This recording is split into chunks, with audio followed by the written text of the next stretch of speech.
Gold, trusted gold buyers. మీరు తాకట్టు పెట్టిన బంగారాన్ని విడిపించి ఈ రోజు ఉన్న మార్కెట్ ధరకు కొనబడను. నమస్తే, welcome to I dream inside politics with Kavitha. మనతో పాటుగా ఒక బలమైనటువంటి వాయిస్ ఉన్నటువంటి మంచి ఆరేటర్, తెలంగాణ ఉద్యమకారుడు, at the same time social activist ఉన్నారు. ఇదంతా తెలంగాణ ప్రత్యేక రాష్ట్రంగా ఏర్పడక ముందు. ఆ తర్వాత తను చేసినటువంటి పోరాటాలు, 10 ఏళ్ల పాటు తను సాగించినటువంటి ఉద్యమం ఇప్పుడు సరికొత్త రూపంలో అవతారంలో కనిపిస్తున్నారు. యాక్చువల్గా ఎమ్మెల్సీ అయినప్పటికీ, మండలిలో అడుగు పెట్టకపోయినప్పటికీ కూడా సుప్రీంకోర్టు వేదికగా పబ్లిక్ ఇంట్రెస్ట్ లిటిగేషన్లు, రిట్ పిటిషన్లు ఫైల్ చేస్తూ మొత్తంగా ప్రజా సమస్యల్లో ఇంకో కొత్త కోణంతో పోరాటం చేస్తున్నటువంటి ఎమ్మెల్సీ దాసోజు శ్రవణ్ గారు మనతో పాటుగా ఉన్నారు. అన్న నమస్తే. నమస్తే అమ్మా. కంగ్రాచులేషన్స్. థ్యాంక్ యూ అమ్మా. ఎమ్మెల్సీగా మీరు మండలిలో అడుగు పెట్టబోతున్నారు. అయితే థ్యాంక్ యూ. ఎమ్మెల్సీగా అడుగు పెట్టడం కంటే కూడా అడ్వకేట్ గా మీరు మారినటువంటి సరికొత్త రూపం, అవతారం ఏంటి? ఈ మధ్యన ఎక్కువగా ఢిల్లీకి పోయి వస్తున్నారు, సుప్రీంకోర్టులోనే కనిపిస్తున్నారు, ఆర్ఎల్స్ హైకోర్టులో కనిపిస్తున్నారు. మీరు ఏంటి ఇంత? అట్లేమంటే not that I have enrolled in supreme court bar also, but నేను అక్కడికి వెళ్ళేది ఫస్ట్లో గ్రూప్ 1 జీవో 29 కోసం వెళ్ళినాను. తర్వాత జీవో 46 బాధితుల పక్షాన వెళ్ళాను. తర్వాత నా పంచాయతీ, నా ఎమ్మెల్సీ గవర్నర్ గారు రిజెక్ట్ చేయటం, దానికోసం సుప్రీంకోర్టు రెగ్యులర్గా వెళ్ళాను. సో అంతేం పెద్ద రెగ్యులర్గా కాకుండా, but at least some of these cases కోసం పోవటం, తర్వాత మధ్యలో పార్టీకి సంబంధించిన లీగల్ మ్యాటర్స్ ఉంటే 1-2 సార్లు వెళ్ళటం. It's an experience, it's a good experience. అంటే పాలిటీషియన్ చట్టబద్ధమైన పోరాటం చేయడం కూడా అవసరమే. బికాజ్ మనం ఏం మాట్లాడినా రాజకీయములు, తర్వాత గవర్నెన్స్ ఈజ్ ఆల్ అండర్ కాన్స్టిట్యూషనే కదా. And courts are the protectors of the constitution. కాబట్టి they are the right forums to go and then make an appeal. So కాబట్టి క్షేత్రంలో కొట్లాడాలా, కోర్టుల్లో కొట్లాడాలా, అప్పుడే నిజమైనటువంటి గొంతుక లెక్క ప్రజల కోసం కొట్లాడినట్టు కనబడుతుంది. మీడియాలో కూడా కనిపించాలి, అందులో కూడా ఎక్కువ మీడియా ఆటోమేటిక్ కనబడతాం కదా మనం. మీరు ఫీల్డ్లో కొట్లాడితే ఆటోమేటిక్ కనబడుతుంది, కోర్టులో పోయి కొట్లాడితే ఆటోమేటిక్ కనబడుతుంది. సో వెరీ ఫస్ట్ ఒక అడ్వకేట్ గా చేసినటువంటి ఉద్యమం, పోరాటం ఏంటి అసలు? తెలంగాణ మూమెంట్లో బిల్లుల కోసము, దానికోసం కోర్టులకు ఆ హియరింగ్స్ అవుతుంటే అట్లా పోయాను. తర్వాత కొంత ఆర్టీఐ చట్టం కోసం, కోవిడ్ బాధితుల కోసం, వరద బాధితుల కోసం, జిహెచ్ఎంసీలో ఎక్స్ అఫిషియో మెంబర్స్ కోసం, తర్వాత బీసీ రిజర్వేషన్లు పంచాయతీ ఎన్నికల్లో అమలు చేయాలని చెప్పని, ఇవాళ కులగణన అంటున్నటువంటి దానికి జెనసిస్ 2018లో ఐ ఓన్లీ హ్యావ్ స్టార్టెడ్. సమగ్ర కుటుంబ నో, అది కేసీఆర్ గారు వారు ఎఫెక్టివ్ ప్లానింగ్ కోసం వారు చేసినటువంటి ఒక సర్వే. బట్ ఎంపిరికల్ సర్వే ఏదైతే అన్నారు కదా, ఇప్పుడు ఎంపిరికల్ స్టడీ ఏదైతే భూసాని వెంకటేశ్వరరావు గారు ఆ స్టడీ ఏదైతే అన్నారో, దానికి root was one of our cases 18లో మేము ఫైల్ చేసినటువంటిది. అప్పుడు పంచాయతీ ఎన్నికలలో ముందు, ఆ పంచాయతీ ఎన్నికలలో మేమెంతో మాకంత రావాలని, తర్వాత కేటగరైజేషన్ను అమలు చేయాలని, విద్యా ఉపాధుల్లో ఉన్నట్టుగానే మన రాజకీయ స్థానిక సంస్థల ఎన్నికల్లో కూడా కేటగరైజేషన్ అమలు చేయాలని అప్పుడు కోర్టులో కేసు వేసినప్పుడు జస్టిస్ రామచంద్రరావు గారు ఆయన బెంచ్ అది. అప్పుడు వీ ఆర్గ్యూడ్ అండ్ దెన్ ఫైనల్గా ఈ gave an order to conduct the empirical study అని. బట్ సమ్ రీజన్ అప్పుడు అదే టైంలో ప్రభుత్వం కొంత అడ్వాన్స్గా ప్రభుత్వాన్ని డిజాల్వ్ చేయటము, ఎన్నికలకు పోవటము, తర్వాత కొత్త ప్రభుత్వం రావటం, మళ్ళీ 2020లో మళ్ళీ జిహెచ్ఎంసీ ఎన్నికలు వచ్చినప్పుడు మళ్ళీ కేటగరైజేషను, కాస్ట్ సెన్సస్ చేయాలని. సో మొన్న ఏదైతే ఈ ట్రిపుల్ టెస్ట్ జడ్జిమెంట్ ఏదైతే వచ్చిందో, one of the reasons is my petition. నాతో పాటే తర్వాత మన జాజుల శ్రీనివాస్ గౌడ్ గారు, తర్వాత బీసీ సంఘ నాయకులు సత్యనారాయణ గారు, వాళ్ళందరూ కూడా వేశారు. It's a different matter. This government was so thick-skinned that they have not acted upon that particular order that was given by the Chief Justice. తర్వాత మళ్ళీ అదే అంశాల మీద ఆర్ కృష్ణ పిటిషన్ వేస్తే దాన్ని పట్టుకొని భూసాని వెంకటేశ్వరరావు కమిటీ వేస్తున్నాం అని అన్నారు. బట్ ఒరిజినల్గా ఈ ఎంపెరికల్ స్టడీ తర్వాత సబ్స్టాన్షియేటివ్ రిప్రజెంటేషన్ ఇవ్వాలా అన్నటువంటి ఒక లీగల్ బ్యాటిల్ మొదలుపెట్టింది మేమే. So that is one. అట్లా తర్వాత నాల్సర్లో బీసీ రిజర్వేషన్స్ అమలు చేయాలా అని, రిజర్వేషన్స్ అమలు చేయట్లేరు బీసీ రిజర్వేషన్స్ అని, లా స్కూల్స్లలో లా చెప్పే దగ్గర లా ఎట్లా అమలు చేయలేదు, చట్టం ఎట్లా అమలు చేయరు అని అక్కడ కొట్లాడడం. అట్లా I mean we did, and what we did is limited. ఇంకా కొట్లాడాలా, చాలా అంశాలు ఉన్నాయి, చాలా సమస్యలు ఉన్నాయి, కొట్లాడాలా. I consider that every politician should use courts also very well, because ప్రతిదానికి రోడ్ల మీద వచ్చి బట్టలు దించుకోవాల్సిన అవసరం లేదు, రోడ్ల మీదకి వచ్చి రగడ చేసి సినిమా థియేట్రిక్స్ లెక్క చేయవలసిన అవసరం లేదు. ప్రాపర్గా మనం ఏదైతే చట్టాన్ని ప్రభుత్వాలు ఉల్లంఘిస్తున్నాయి అనుకున్నప్పుడు, రాజ్యాంగాన్ని తుంగలో తొక్కుతున్నాయి అనుకున్నప్పుడు కోర్టులు తప్పనిసరిగా సమాధానం చెప్తాయి. మనం చాలా సందర్భాలలో బాగా కరడుగట్టిన ప్రభుత్వాలని సైతం కోర్టులు మెడలు వంచినాయి. సో కాబట్టి politicians should learn to use courts also, judicial, not for litigation కోసం కాదు, రెజల్యూషన్ కోసం. సమస్యల కొంతమంది ఎందుకు అది లిటిగేషన్ కోసమే, ఇక వాడు ఏడన్నో పుల్ల పెట్టాలి, ఏడ పుల్ల పెట్టాలి, ఆడ పుల్ల పెట్టాలి. బట్ మనం కోర్టుకు పోవడం వల్ల పబ్లిక్ పాలసీలో ఒక స్మూదర్నెస్ రావటము, తర్వాత ఏమైనా అవకతవకలు ఉంటే వాటిని కట్టేలు చేయటము అట్లా ఉపయోగపడుతుంది. కాకపోతే you have your own legal team అనేది ఉంటారు, అక్కడ అడ్వకేట్లు ఉంటారు, వీళ్ళందరూ ఉన్నప్పటికి కూడా మీ అంతటా మీరు వెళ్ళి అటెండ్ అయ్యి అక్కడ కోర్టులో వాదించడం ఇవన్నీ కూడా ఉన్నాయి కదా. కొన్ని అంటే నేను ఐ యూజ్డ్ లాట్ ఆఫ్ వాళ్ళే వాదించారు, బట్ ఐ అసిస్టెడ్. నేను బేసిక్గా రీసెర్చర్ని కదా. ఏదైనా ఒక కేసును మనం ఆర్గ్యూ చేయాలన్నప్పుడు డీప్ రీసెర్చ్ చేయాలా, సబ్స్టాన్షియేటింగ్ సెక్షన్స్ కానీ, లేకపోతే కాన్స్టిట్యూషనల్ ప్రొవిజన్స్ కానీ, లేకపోతే కేస్ లాస్ కానీ, ఆల్రెడీ ప్రెసిడెన్స్ సిమిలర్ కేసెస్ ఎక్కడన్నా ఉంటే వాటిని క్రోడీకరించడం కానీ, ఆ రీసెర్చ్ నేను డీప్గా చేశానండి. సో ఆర్గ్యుమెంట్స్ నా కేసులో చాలా వరకు సీనియర్ అడ్వకేట్సే ఆర్గ్యూ చేసినారు, but I assisted in drafting, in కొంత కూర్పు అంటాం కదా మనం, లీగల్ ఏ యాంగిల్లో మనం కొట్లాడితే గెలుస్తామన్న కూర్పులో I think I did play vital role.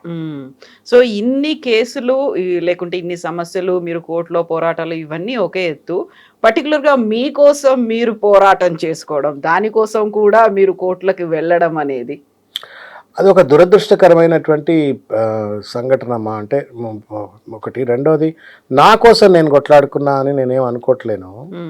నేను మెంటల్గా డిసైడ్ అయినా జీవితంలో బహుశా రాజకీయాల్లో నాకేం పదవులు రాకపోవచ్చేమో అని చెప్పని అనుకున్నాను. కానీ ఆ కొట్లాట అంతా కూడా ఏదో నేను గెలవాలా, ఆ గెలుపు ద్వారా నేను పదవుల్లో కూర్చోవాలా, నేనేదో కిరీటాలు భుజకీర్తులు పెట్టుకుని ఊరేగాల అని చెప్పని కాదు. But what was done by the governor is completely unconstitutional and immoral, unconstitutional, brazen violation of the authority that was vested with the governor. దాన్ని ఎక్స్పోజ్ చేయాలనుకున్నా ఒకటి. రెండు, పెద్ద పదవుల్లో కూర్చున్నటువంటి వాళ్ళు పెద్ద ఆలోచన లేకుండా చిల్లరగా వ్యవహరించి, దానికి తోడు కొంత భారతీయ జనతా పార్టీకి సంబంధించిన ఒకళ్ళిద్దరు పెద్ద నాయకులు దాన్ని ఎట్లన్నా శ్రవణ్ రానియొద్దు, వీడిని తుంగలో దొక్కాలా అని చెప్పని కొంతమంది ప్రయత్నం చేయటము. మేము సుప్రీంకోర్టుకు పోతే మాకే మొదట్లో దెబ్బ తగిలింది. మేము పోయినప్పుడు మాకే ఇది సినిమా తీయొచ్చు ఈ కేసు, ఫస్ట్ నుంచి లాస్ట్ వరకు బ్యూటిఫుల్, ఏదైనా case study for law students, or ఎవరైనా మంచి లీగల్ సినిమా తీస్తే సినిమా తీయొచ్చు. ఏం ట్విస్ట్లు, ఏం కథలు, హౌ పెద్ద పొజిషన్స్లో ఉన్న వాళ్ళు ఎట్లా రాజ్యాంగంతో ఆటలాడతారని. సో ఆ ఫస్ట్ సుప్రీంకోర్టు స్టే ఇవ్వగానే పాత గజెట్ను పట్టుకొని వాళ్ళే పోయి నామినేషన్ ఓత్ తీసుకోవడం అంతా కూడా ఒక డ్రమాటిక్గా, అన్కాన్స్టిట్యూషనల్గా, ఇర్రేషనల్గా జరిగినటువంటి ఒక తతంగం. క్రొనాలజీ చూస్తే అర్థమవుద్దమ్మా మీకు. ఇది 31st July 2023 కేసీఆర్ గారు క్యాబినెట్ మీటింగ్. ఆ మీటింగ్లో మా వివరాలన్నీ సేకరించిన తర్వాత ఆ మీటింగ్లో చర్చించి గవర్నర్ గారికి ప్రతిపాదనలు పంపినారు, మా ఇద్దరిని గవర్నర్ కోటాలో ఎమ్మెల్సీ అని. దాన్ని కూడా చాలా రోజులు వెయిట్ చేసినాడు. అప్పటికే సుప్రీంకోర్టులో ఒక తీర్పు వచ్చింది. తీర్పును ఆధారంగా చేసుకొని సుప్రీంకోర్టు కూడా చెప్పింది కదా, what is recommended by the council is binding on the governor అని చెప్పింది కదా, నో అని చెప్పారు. ఆయన ఈ ఫోర్స్ అంతకుముందే కౌశిక్ను రిజెక్ట్ చేసిండ్రు కదా, ఏమైనా ఇబ్బంది పెడతారో ఏమో అని కొన్ని రోజులు ఆగిండ్రు. బట్ ఫైనల్గా సుప్రీంకోర్టు అదే సుప్రీంకోర్టును అర్థం చేసుకున్నాక వారు క్యాబినెట్లో రెజల్యూషన్ చేసి ఆ పద్ధతి ప్రకారంగా పంపిండ్రు. జూలై 31 నాడు నామినేషన్ పంపితే మేము 23వ తారీఖు సెప్టెంబర్ తిరుపతి శ్రీశైలంలో ఉన్న గుడికి పోయాను యాక్చువల్గా శ్రీశైలంకు. ఈ రికమెండేషన్ ఇన్ని రోజులైంది పెండింగ్లో ఉన్నది. నా ఫ్రెండ్స్ ఎవరున్నారు కొంతమంది, శివయ్య దగ్గర పోయి అడుగుదాంపా ఎందుకు పెండింగ్లో పెట్టిండో, పోయి దండం పెట్టుకుంటే ఏమైనా క్లియర్ అవుతుందేమో, ఆ తమిళ సాయి సౌందరరాజన్ గారికి శివయ్య చెప్తాడు, పాస్ చేపిస్తాడు లేపు అని పోయి పట్టుకుపోయాను. గమ్మత్ ఏంటంటే 22 రాత్రి పోయినాం, 23 పొద్దుగాల పోయి అభిషేకం చేసుకున్నాం. వచ్చి రూమ్లో కూర్చున్నా, టీవీ ఆన్ చేసినాం. ఆన్ చేసేటప్పటికి స్క్రోలింగ్ వస్తుంది, నామినేషన్ల తిరస్కరణ, ప్రతిపాదనల తిరస్కరణ, రాజకీయ ఎంత వస్తూ ఉంది. శివయ్య ఆలకించలేదనుకున్నారా? ఆయన ఇట్లా అయిపోయింది. దేవుడి దగ్గరకు వచ్చి మంచి పూజ అభిషేకం సంతోషంగా వచ్చినాం, ఇట్లా ఇట్లా ఏడున్నాడు శివయ్య అనుకున్నా. అట్లా నేనేం అంటే మనకి ఇస్తేనే దేవుడు ఇవ్వకపోతే దేవుడు అని నేనే పెడితే పెండ్లి లేకుండా సాగుకోరే రకం ఏం కాదమ్మా. నేను ఇది ఛాలెంజ్ చేయాలా, రీసెర్చ్ అంతా చేసినాం. ఇది గవర్నర్ ఇల్లాజికల్గా చేసింది. సుప్రీంకోర్టు లాయర్స్తో మాట్లాడినాం, లీగల్ ఎక్స్పర్ట్స్తో మాట్లాడినాం, చాలామంది ప్రొఫెసర్స్ అందరితో చాలా డిస్కస్ చేసిన తర్వాత finally we came to a conclusion that what governor did is unconstitutional. Worse she could have done is to return the file but not reject the file. Return చేసి నాకు సమాచారం సరిగ్గా లేదు, శ్రవణ్ మీద నాకు ఇంకా ఒపీనియన్ రావట్లేదు, నేను కన్విన్స్ కాలేదు, నాకు ఇంకొంత వివరాలు ఇవ్వండి, ఆయన ఎందుకు నామినేట్ చేయాలో అని అడగవచ్చు. బట్ ఆమె మేము పొలిటీషియన్స్ అని, లేకపోతే మాకు అనుభవం ఉంది కానీ సఫిషియెంట్ అనుభవం లేదని, మాకు స్పెషల్ అచీవ్మెంట్స్ లేవని, ఇవన్నీ కూడా సేవా రంగంలో మీరు ఎట్లా సెలెక్ట్ అవుతారు అని ఏదేదో పెట్టింది ఆమె.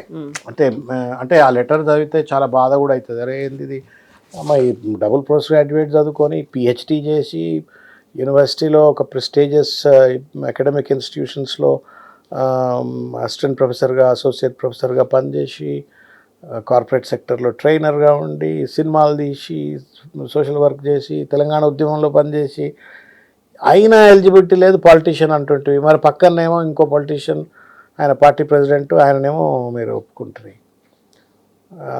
ఇది ఆమె ప్రెజుడిస్టిక్గా చేసినది, బయాస్డ్గా కొట్లాడాలని. ఇది ఎట్లా ప్రూవ్ చేయాలా?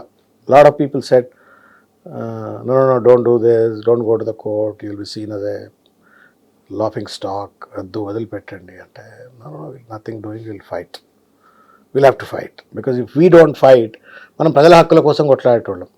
పాలిటిక్స్ ఏంటి, అందరి హక్కుల కోసం కొట్లాడటం కదా. మన హక్కుల కోసం మనం కొట్లాడకుండా మంది హక్కుల కోసం ఎట్లా కొట్లాడతాం? కాబట్టి మన హక్కుల కోసం కొట్లాడాలా. మన హక్కుతో పాటు ఎదుటివాడి యొక్క అన్కాన్స్టిట్యూషనల్ బిహేవియర్ని ఎక్స్పోజ్ చేయాలా, రాజ్యాంగ ఉల్లంఘనను ఎక్స్పోజ్ చేయాలా. So we filed a writ. గమ్మత్ ఏంటంటే సెప్టెంబర్ 23 నాడు మేము శ్రీశైలంలో ఉన్నప్పుడు ఆ లెటర్ ఏదైతే మీడియాలో సర్క్యులేట్ అయిందో అది 19th dated signature. But 23rd నాడు రిలీజ్ చేసిన వాళ్ళు 19th డేటెడ్. తర్వాత నేను somewhere I think in first week January, last week of 31st of 23 I filed writ. Then it came for hearing. First hearing రోజే ఒప్పుకున్నారు ఇద్దరు, గవర్నర్ తర్వాత ప్రభుత్వం ఏజీ. మేము we will abide by the high court final outcome. అప్పటిదాకా gentlemen agreement మేము fill up చేయము ఇవి అని చెప్పినారు. చెప్పిన తర్వాత 17వ తారీఖు జనవరి 24 గవర్నర్ గారు పత్రికా ప్రకటన చేసిండ్రు. కోర్టులో కేసు, ఎమ్మెల్సీ నియామకాలకు సంబంధించి కోర్టులో కేసు ఉన్న ధర్మిల గవర్నర్ కార్యాలయము ఏ రకమైనటువంటి కొత్త ప్రతిపాదనలను పట్టించుకోదు, నామినేట్ చేయదు, కోర్టు తీర్పు వచ్చే వరకు వీటిని ఖాళీ పెడతా అని ప్రెస్ స్టేట్మెంట్ ఇస్తుంది. గతంలో పొలిటీషియన్స్ అందరినీ గవర్నర్ కోటాలో అపాయింట్ చేసింది. బసవరాజ్ సారయ్య గారు, దయానంద్ గారు, మసూన్చార్ గారు, కోదండరామ్ గారు, మమీర్ అలీ గారు, దాసోజు శ్రవణ్ మాత్రం politician. So we fought it and then ఫైనల్గా హైకోర్టు అది కొట్టేసింది. కొట్టేసినాక 5 నెలలు దాన్ని తాత్సారం చేసిండ్రు. Then we went to supreme court. Supreme court first stay ఇచ్చింది. తర్వాత మేము నెత్తి నోరు పెట్టుకొని మొత్తుకున్నాం, ఇదేం ఆర్డర్ నాయన, మా దాంట్లో మాకే లాత్ కొడితే మేము ఎట్లా పోవాలా అని అంటే ఫైనల్గా మొన్న ఆర్గ్యుమెంట్స్లో దే ఎక్సెప్టెడ్ దట్ వాళ్ళే ఒప్పుకున్నారు. కోర్టు మేము తప్పు చేశాము, తప్పు జరిగిపోయింది, మేము స్టే ఇచ్చాము. ఆ స్టే ఇచ్చిన తర్వాత సబ్సీక్వెంట్గా స్టే ఇచ్చిన తర్వాత జరిగే నామినేషన్స్ ఆర్ సబ్జెక్ట్ అవుట్కమ్ అన్నాం, కానీ పాత వాటిని మేము రివైవ్ చేసినట్టు కాదని చెప్పని కొట్టిపడేసినారు. But end of the day I feel that September 17th ఇంకా కూడా ఇది half one battle. September 17th I'm sure పాత ప్రభుత్వం చేసిన రికమెండేషన్స్ను హైకోర్టు చెప్పినట్టుగానే రెస్టోర్ చేస్తుంది అని నేను అనుకుంటున్నా. సరే, నేను ఒకవేళ కౌన్సిల్లో ఆల్రెడీ ఎంటర్ అయినాను కాబట్టి ఎమ్మెల్యే కోటాలో, ఎమ్మెల్యే ఎలక్టెడ్గా, కుర్రా సత్యనారాయణ గారు పాపం ఎరుకల బిడ్డ, ఆయనన్న మంచి వెటరన్ లీడర్, సోషల్ సెన్సిటివిటీ ఉన్న లీడర్, పాత ఆయన పాపం పెద్ద మనిషి. ఆ కులంలో ఎవరు లీడర్లుగా ఎదగరు, ఆడదాకా ఎవరు రారు. ఆయనకు ఒక ఆపర్చునిటీ వస్తుంది, కోర్టు ఆయనకు న్యాయం చేస్తుందని నేను నమ్ముతున్నాను.